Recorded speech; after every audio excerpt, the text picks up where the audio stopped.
Hi hello ನಮಸ್ಕಾರ. ಅಮ್ಮಿಸ್ ಕುಕ್ಕರಿಗೆ ನಿಮಗೆಲ್ರಿಗೂ ಮತ್ತೊಮ್ಮೆ ಪ್ರೀತಿಯ ಸ್ವಾಗತ. ಇಂದು ನಾನು ನನ್ನ most all time favourite recipe ಜೊತೆ ಬಂದಿದ್ದೀನಿ.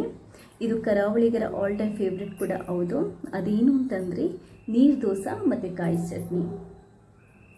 ನೀರು ದೋಸೆ ತಿನ್ನೋಕ್ಕೆ ಎಷ್ಟು ಈಸಿನೋ ಆದರೆ ಇದು ಮಾಡೋದಿದೆಯಲ್ಲ ತುಂಬ ಕಷ್ಟ ಅಥವಾ ತುಂಬ ಸೂಕ್ಷ್ಮವಾದ ಕೆಲಸ.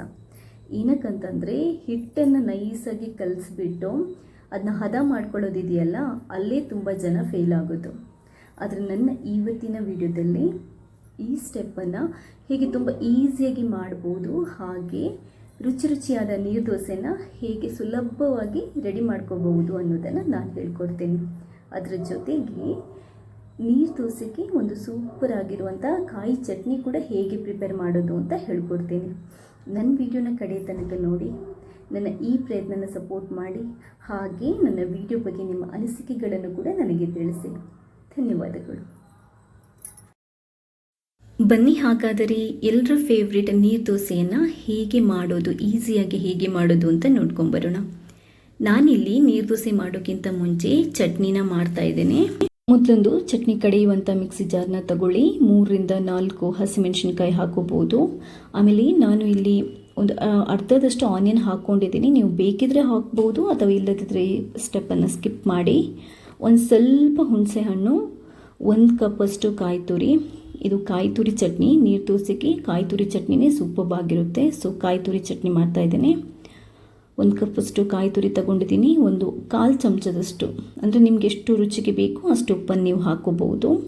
ಆಮೇಲೆ ನಾನಿಲ್ಲಿ ಸ್ವಲ್ಪ ಶುಗರ್ ಹಾಕ್ಕೊಂಡಿದ್ದೀನಿ, ಅಂದರೆ ಅದು ಒಂದು ಸ್ವಲ್ಪ ಟೇಸ್ಟ್ ಚೆನ್ನಾಗಿ ಬರುತ್ತೆ ಅನ್ನೋ ರೀಸನಿಗೆ ಹಾಕ್ಕೊಂಡಿದ್ದೀನಿ. ಬಟ್ ಇದು ನಿಮ್ಮ ಆಪ್ಷನಲ್, ಬೇಕಿದ್ರೆ ಹಾಕ್ಬೋದು, ಇಲ್ಲದಿದ್ದರೆ ಬಿಡ್ಬೋದು.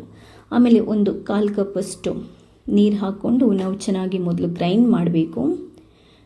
ಚಟ್ನಿ ಗ್ರೈಂಡ್ ಮಾಡಿ ಆಗಿದೆ. ಈಗ ಅದನ್ನೊಂದು ಪಾತ್ರೆಗೆ ನಾನು ಹಾಕ್ಕೊತಾ ಇದ್ದೀನಿ. ಇವಾಗ ಯೂಶ್ವಲಿ ನೀರು ದೋಸೆಗೆ ನಾವು ಒಂದು ಸ್ವಲ್ಪ ಚಟ್ನಿನ ನೀರಾಗಿ ಮಾಡ್ತೀವಿ. ಸೊ ಆಮೇಲೆ 1/4 ಲೋಟದಷ್ಟು ನೀವು ನೀರು ಹಾಕ್ಕೊಂಡು ಅದನ್ನು ಸ್ವಲ್ಪ ತೆಳುವಾಗಿ ಮಾಡ್ಕೊಳ್ಳಿ. ನೀರು ದೋಸೆನ ನೀರು ಚಟ್ನಿಯೊಂದಿಗೆ ತಿನ್ನೋದೇ ತುಂಬ ಮಜವಾಗಿರುತ್ತೆ. ಆದ್ದರಿಂದ ಸ್ವಲ್ಪ ತೆಳುವಾಗಿ ನಾನು ಚಟ್ನಿನ ಮಾಡ್ಕೊಂಡಿದ್ದೀನಿ. ಇವಾಗ ಚಟ್ನಿಗೆ ನಾವು ಒಗ್ಗರಣೆ ಹಾಕ್ಬೋದು. ನೀವು ಯೂಶ್ವಲಿ ಚಟ್ನಿಗಳಿಗೆ ಹೇಗೆ ಒಗ್ಗರಣೆ ಹಾಕ್ತೀರಾ ಆ ರೀತಿ ಹಾಕೋಬಹುದು. ಸ್ವಲ್ಪ ಆಯಿಲ್ ಇಟ್ಟು, 2 ಸ್ಪೂನ್ ಆಯಿಲ್ ಇಟ್ಟು ಫಸ್ಟ್ ಒಂದು ಸ್ವಲ್ಪ ಸಾಸಿವೆ ಹಾಕ್ಕೊಂಡಿದ್ದೀನಿ. ಅದಾದ ನಂತರ ನಿಮಗೆ ಬೇಕಾದರೆ ಉದ್ದಿನ ಬೇಳೆನೂ ಹಾಕೋಬಹುದು, ಕರಿ ಲೀವ್ಸ್, ಹಾಗೆ 1-2 ಬೆಳ್ಳುಳ್ಳಿ ನಿಮ್ಮ ಇಷ್ಟ, ಬೇಕಿದ್ರೆ ಹಾಕ್ಕೊಳ್ಳಿ, ಇಲ್ಲಾಂದರೆ ಬೇಡ. 1-2 ಮಿರ್ಚಿನ ಕಟ್ ಮಾಡಿ ಹಾಕ್ಕೊಂಡಿದ್ದೀನಿ. ಮಿರ್ಚಿನ ಕಟ್ ಮಾಡಿ ಹಾಕೊಳ್ಳೋದ್ರಿಂದ ನಮಗೆ ಚಟ್ನಿ ಫ್ಲೇವರ್, ಅಂದರೆ ಆ ಪರಿಮಳ ಇದೆಯಲ್ಲ ತುಂಬ ಚೆನ್ನಾಗಿ ಬರುತ್ತೆ. ಒಗ್ಗರಣೆ ಪರಿಮಳ ತುಂಬ ಚೆನ್ನಾಗಿ ಬರುತ್ತೆ. ನೋಡಿ, ಈಗ ಚಟ್ನಿ ರೆಡಿ ಆಗಿದೆ. ನೀರು ದೋಸೆಗೆ ಚಟ್ನಿ ರೆಡಿ ಆಗಿದೆ. ನೆಕ್ಸ್ಟ್ ನಮಗೆ ಮೇಯ್ನಾಗಿ ಇರೋದು ನೀರು ದೋಸೆನ ಮಾಡೋದು. ಬಟ್ ಇದೇ ತುಂಬ ಇಂಪಾರ್ಟೆಂಟ್ ಸ್ಟೆಪ್.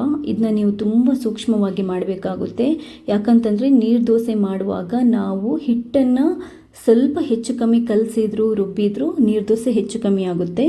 ಆದ್ದರಿಂದ ಈ ಸ್ಟೆಪ್ಪನ್ನು ಮಾತ್ರ ನೀವು ತುಂಬ ಗಮನವಿಟ್ಟು ನೋಡಿ. ಇದು ತುಂಬ ಸೂಕ್ಷ್ಮವಾದ ಕೆಲಸ. ನಾನಿಲ್ಲಿ 1 ಲೋಟ ರೈಸ್ ತಗೊಂಡು ನೀರು ದೋಸೆನ ಹೇಗೆ ಮಾಡೋದು ಅಂತ ತೋರಿಸ್ಕೊಡ್ತಾ ಇದ್ದೀನಿ. ಯಾವ ಲೋಟದಲ್ಲಿ ನೀವು ರೈಸ್ ಹಾಕ್ತೀರಾ ಅದೇ ಲೋಟದಲ್ಲಿ ನೀರು ಹಾಕಬೇಕು. ಈಗ ಮೊದಲಿಗೆ ನಾನು 1 ಲೋಟ ರೈಸನ್ನು ತಗೊಂಡು ಅದನ್ನ ನಾನು ನೀರಲ್ಲಿ ನೆನೆ ಹಾಕ್ತಾ ಇದ್ದೀನಿ. ನೀವು 5-6 ಅವರ್ ಅಥವಾ 5-6 ಗಂಟೆ ನೀರಲ್ಲಿ ನೆನೆ ಹಾಕಬೇಕು. ನಂತರ ಅದನ್ನು ಚೆನ್ನಾಗಿ ತೊಳೆದು ಒಂದು ಕಡೆಯೋ ಮಿಕ್ಸಿ ಜಾರಿಗೆ ಹಾಕೊಳ್ಳಿ. ಯಾವ ಮಿಕ್ಸಿ ಜಾರಲ್ಲಿ ನುಣ್ಣಗೆ ರುಬ್ಬುತ್ತೆ ನೋಡಿ, ಆ ಮಿಕ್ಸಿ ಜಾರನ್ನು ತಗೊಳ್ಳಿ. ಅದಾದ ನಂತರ ನಾನಿವಾಗ ಒಂದು ಅರ್ಧ ಕಪ್ಪಷ್ಟು ಕೊಕೊನಟ್ ಹಾಕಿದ್ದೀನಿ, ತುರಿದಿರೋ ಕೊಕೊನಟ್ ಹಾಕಿದ್ದೀನಿ. 1/4 ಸ್ಪೂನಷ್ಟು ಸಾಲ್ಟ್ ಹಾಕ್ಕೊತಾ ಇದ್ದೀನಿ. ಅದಾದ ನಂತರ ಇವಾಗ ನೋಡಿ, ಕಡೆಯುವಾಗ ನಾನು ರೈಸನ್ನು ಯಾವ ಲೋಟದಲ್ಲಿ ಮೆಷರ್ ಮಾಡಿದ್ದೀನಿ ಅದೇ ಲೋಟದಲ್ಲಿ 1 ಲೋಟ ನೀರು ಹಾಕಿ ರುಬ್ತಾ ಇದ್ದೀನಿ. ಇದು ಫಸ್ಟ್ ಸ್ಟೆಪ್. ರೈಸನ್ನು ರುಬ್ಬೇಕಿದ್ರೆ ಯಾವ ಲೋಟದಲ್ಲಿ ಮೆಷರ್ ಮಾಡಿದ್ದೀರ ರೈಸ್ ಅದೇ ಲೋಟದಲ್ಲಿ 1 ಲೋಟ ನೀರು ಹಾಕಿ. ಸ್ವಲ್ಪ ರುಬ್ಬಿ ಆದ ನಂತರ ನೀವು ಒಂದು ಸರಿ ಓಪನ್ ಮಾಡಿ ಅದನ್ನ ಚೆಕ್ ಮಾಡ್ಕೊಳ್ಳಿ. ಇವಾಗ ನೋಡಿ, ನಾನು ಚೆಕ್ ಮಾಡ್ತಾ ಇದ್ದೀನಿ, ಬಟ್ ಅದು ಇನ್ನೂ ತರಿಯಾಗಿದೆ, ಇನ್ನೂ ನೈಸಾಗಿ ರುಬ್ಬಲಿಲ್ಲ. ಈಗ ನಾನು ಮತ್ತೆ ಅದು ತಣ್ಣಗಾದ ನಂತರ ಒಂದು ಸ್ವಲ್ಪ ಕೂಲಾಗಲಿಕ್ಕೆ ಬಿಟ್ಟು ಮತ್ತೆ ರುಬ್ತಾ ಇದ್ದೀನಿ. ಇವಾಗ ನೋಡಿ ರೈಸ್ ತುಂಬ ಸಾಫ್ಟ್ ಆಗಿದೆ. ಇವಾಗ ಏನು ಅದು ತರಿ ಇಲ್ಲ. ಸೊ ಈ ಥರ ಸಾಫ್ಟ್ ಆಗಬೇಕು. ನಿಮಗೆ ಒಂದು 5-8 ನಿಮಿಷ ರುಬ್ಬಬೇಕಾಗುತ್ತೆ. ಸೊ ನೀರು ದೋಸೆಗೆ ರೈಸನ್ನು ರುಬ್ಬೋದೇ ತುಂಬ ಮೇನ್, ತುಂಬ ನೈಸಾಗಿ ಒಂದು ಚೂರು ರೈಸದು ತರಿ ಇಲ್ಲದ ಹಾಗೆ ರುಬ್ಬಬೇಕು. ಇವಾಗ ರೈಸ್ ರುಬ್ಬಿ ಆಗಿದೆ. ಇವಾಗ ನಾವು ಹಿಟ್ಟನ್ನು ಹದ ಮಾಡ್ಕೋಬೇಕು. ಯಾವ ಲೋಟದಲ್ಲಿ ರೈಸ್ ಹಾಕಿದ್ದೀನೋ ಅದೇ ಲೋಟದಲ್ಲಿ ಇನ್ನೊಂದು ಲೋಟ ನೀರು ಹಾಕ್ಕೊತಾ ಇದ್ದೀನಿ. ಸೊ ಟೋಟಲ್ ಆಗಿ 1 ಲೋಟ ರೈಸ್ಗೆ ಕಡೆಯುವಾಗ 1 ಲೋಟ, ಅದಾದ ನಂತರ ಹದ ಮಾಡಲಿಕ್ಕೆ 1 ಲೋಟ, 2 ಲೋಟ ನೀರು ಹಾಕ್ಕೊಂಡಿದ್ದೀನಿ. ಆಮೇಲೆ ನಾನೊಂದು ಸ್ವಲ್ಪ ಒಂದು ಅರ್ಧ ಸ್ಪೂನಷ್ಟು ಕೋಕೋನಟ್ ಆಯಿಲನ್ನು ಇಲ್ಲಿ ಹಾಕ್ಕೊತಾ ಇದ್ದೀನಿ. ಇದು ಏನಕ್ಕಂತಂದರೆ ದೋಸೆ ಸಾಫ್ಟಾಗಿ ಮತ್ತು ಸ್ವಲ್ಪ ಸ್ಟಿಕ್ಕಿಯಾಗಿ ಬರುತ್ತೆ, ಇಲ್ಲ ಅಂದರೆ ಕಟ್ ಆಗುತ್ತೆ.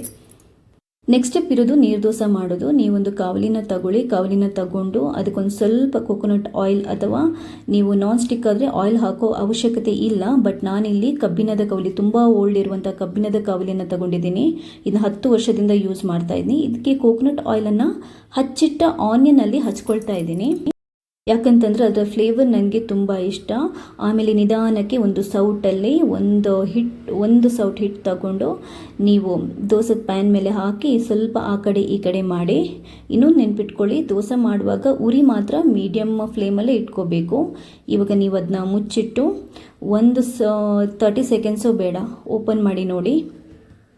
ದೋಸೆ ಕಾದಿರುತ್ತೆ ನೋಡಿ. ನಾನು ತುಂಬ ತೆಳ್ಳಗೆ ಹಾಕ್ಕೊಂಡಿದ್ದೀನಿ ದೋಸೆ. ಸೊ ಎಷ್ಟು ತೆಳ್ಳಗೆ ದೋಸೆ ಬಂದಿದೆ ನೋಡಿ, ಪೇಪರ್ ಥರ ಬಂದಿದೆ ದೋಸೆ. ಆ ಸಟ್ಟುಗ ಕೂಡ ಅದರಲ್ಲಿ ವಿಸಿಬಲ್ ಇದೆ, ಅಷ್ಟು ಟ್ರಾನ್ಸ್ಪರೆಂಟ್ ಆಗಿದೆ, ಅಷ್ಟು ತೆಳುವಾಗಿ ಬಂದಿದೆ ನೀರು ದೋಸೆ. ತುಂಬ ತೆಳುವಾಗಿ ಬಂದಿದೆ, ತುಂಬ ಸಾಫ್ಟಾಗಿ ಬಂದಿದೆ, ತುಂಬ ಚೆನ್ನಾಗಿ ಬಂದಿದೆ ನೋಡಿ ನೀರು ದೋಸೆ. ಕೆಲವೊಂದು ಸ್ಟೆಪ್ಸನ್ನು ನಾವು ನೀರು ದೋಸೆ ಮಾಡುವಾಗ ಫಾಲೋ ಮಾಡಬೇಕು. ಅದು ಏನು ಅಂತಂದರೆ, ಒಂದು ಹಿಟ್ಟನ್ನು ಸರಿಯಾದ ಪ್ರಮಾಣಕ್ಕೆ ಕಲಿಸ್ಕೊಳ್ಳೋದು. ಹಿಟ್ಟನ್ನು ರುಬ್ಬುವಾಗಲೂ ಕೂಡ ಅಷ್ಟೇ ತುಂಬ ನೈಸಾಗಿ ರುಬ್ಬಬೇಕಾಗುತ್ತೆ. ಆಮೇಲೆ ನಾವು ಕಾವಲಿ ಅಥವಾ ತವನ ಚೂಸ್ ಮಾಡುವಾಗ ತುಂಬ ಓಲ್ಡ್ ಆಗಿರೋ, ತುಂಬ ಚೆನ್ನಾಗಿ ದೋಸೆ ಬರುವಂಥ ಕಾವಲಿಯನ್ನು ಸೆಲೆಕ್ಟ್ ಮಾಡ್ಕೋಬೇಕಾಗುತ್ತೆ. ಊರ ಕಡೆ ಎಲ್ಲ ಆಲ್ಮೋಸ್ಟ್ ಕಬ್ಬಿಣದ ಕಾವಲಿಯನ್ನು ರೆಡಿ ಮಾಡ್ಕೊಂಡಿಟ್ಟಿರ್ತಾರೆ. ಕಬ್ಬಿಣದ ಕಾವಲಿಯಲ್ಲಿ ದೋಸೆ ಹಾಕ್ತಾರೆ ಮತ್ತು ಸ್ವಲ್ಪ ಕೋಕೋನಟ್ ಆಯಿಲ್ ಹಾಕಿ ಅದು ತುಂಬ ಸಾಫ್ಟಾಗಿ ದೋಸೆ ಏನೋ ಮಾಡೋದಿದ್ರು ತುಂಬ ಸಾಫ್ಟಾಗಿ ಬರುತ್ತೆ. ನಾನ್ ಸ್ಟಿಕ್ ತವಗಳಲ್ಲೂ ಹಾಕ್ಬೋದು, ಏನೂ ತೊಂದರೆ ಇಲ್ಲ. ಆದರೆ ಕಬ್ಬಿಣದ ಕಾವಲಿಯಲ್ಲಿ ಕೋಕೋನಟ್ ಆಯಿಲ್ ಹಾಕಿ ಮಾಡಿರೋ ದೋಸೆಗೂ ನಾವು ನಾನ್ ಸ್ಟಿಕ್ ತವಗಳಲ್ಲಿ ಮಾಡಿರೋ ದೋಸೆಗೂ ತುಂಬ ಡಿಫ್ರೆನ್ಸ್ ಇರುತ್ತೆ. ಟೇಸ್ಟ್ಗೆ ತುಂಬ ಡಿಫ್ರೆನ್ಸ್ ಇರುತ್ತೆ. ನೀವು ಎಲ್ಲಿ ಬೇಕಾದರೂ ಟ್ರೈ ಮಾಡಿ. ಟೇಸ್ಟೇ ಡಿಫ್ರೆಂಟ್, ಈ ಟೇಸ್ಟೇ ಡಿಫ್ರೆಂಟ್.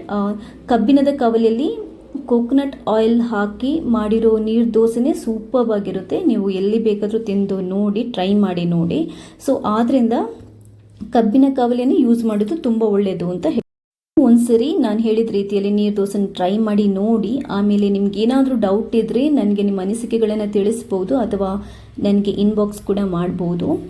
ಸೊ ನನ್ನ ವಿಡಿಯೋನ ವೀಕ್ಷಿಸಿದ್ದಕ್ಕೆ ನಿಮಗೆಲ್ಲರಿಗೂ ಧನ್ಯವಾದಗಳು. ಶುಭವಾಗಲಿ.